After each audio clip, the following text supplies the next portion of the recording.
करने पर ध्यान केंद्रित किया। वे दोनों मानते थे कि लोग शांति से एक दूसरे के साथ मिल सकते हैं, इसलिए पूर्वजों के विपरीत वे आशावादी थे।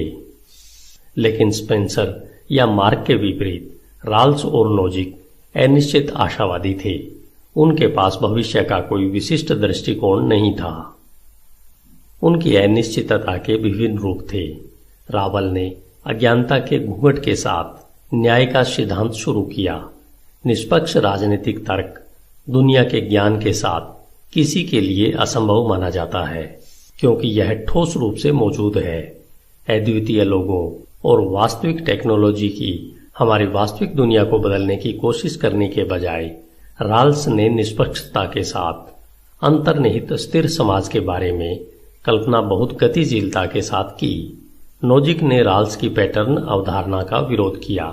नोजिक के लिए किसी भी स्वैच्छिक विनिमय की अनुमति दी जानी चाहिए और कोई सामाजिक पैटर्न रखरखाव उचित ठहराने के लिए पर्याप्त नहीं हो सकता। राल्स की तुलना में अच्छे समाज के बारे में उनके पास कोई ठोस विचार नहीं था। दोनों ने प्रक्रिया पर ध्यान केंद्रित किया। आज हम बाएं उत्तरदायी, समानतावाद और उदारवादी व्यक्तित्व के बीच मतभेदों को अतिरंजित करते हैं, क्योंकि लगभग हर कोई अपना सामान्य अनिश्चित दृष्टिकोण रखता है। दर्शन, राजनीति और व्यापार में प्रक्रिया पर बहस भी एक बेहतर भविष्य के लिए ठोस योजना बनाने के लिए अंतहीन रूप से एक तरीका बन गया है। अनिश्चित जीवन। हमारे पूर्वजों ने मानव जीवन को समझने और विस्तार करने की मांग की।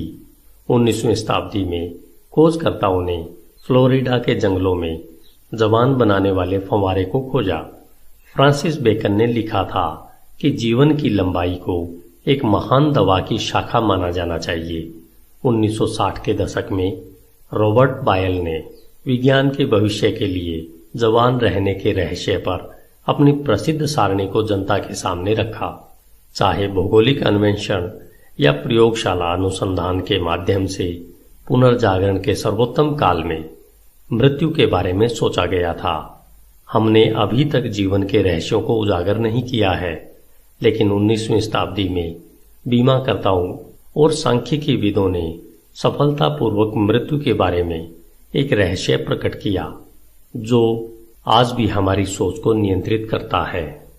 उन्होंने पाया कि इसे गणितीय संभावनाओं में कैसे व्यक्त किया जाए। मोर्टेलिटी चार्ट यानी जीवन सारणी हमें किसी दिए गए वर्ष में मरने की हमारी संभावना बताती है। पिछली पीढ़ियों को इसके बारे में कुछ नहीं पता था। हालांकि बेहतर बीमा अनुबंधों के बदले में हमने दीर्घायु के बारे में रहस्यों की खोज छोड़ दी है। मानव जीवन काल की वर्तमान श्रृंखला के व्यवस्थित ज्ञान की यह सीमा प्राकृतिक प्रतीत होती है।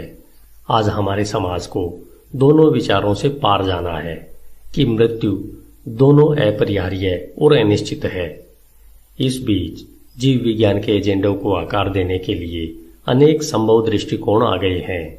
1928 में स्कॉटिश वैज्ञानिक अलेक्जेंडर फ्लेमिंग ने पाया कि एक रहस्यमय जीवाणुरोधी कवक एक पेट्री डिश पर उगाया गया था, जो वह अपनी प्रयोगशाला में रखना भूल गए थे। उसने दुर्घटनावश पेनिसिलिन की खोज की। वैज्ञानिकों ने तब से मौके की शक्ति का उपयोग करने की मांग की। आधुनिक दवा की खोज का लक्ष्य फ्लेमिंग की अलग अलग परिस्थितियों में 1 मिलियन गुना बढ़ाना है। फार्मास्यूटिकल कंपनियां सटीक दवा खोजने की उम्मीद करते हुए अनिश्चित यौगिकों के संयोजन के माध्यम से अनिश्चित रूप से खोज करती हैं, लेकिन यह काम नहीं कर रहा है और साथ ही इसका इस्तेमाल भी नहीं किया जाता है। पिछली 2 शताब्दियों में नाटकीय प्रगति के बावजूद हाल के दशकों में बायोटेक्नोलॉजी ने निवेशकों या मरीजों की अपेक्षाओं को पूरा नहीं किया है।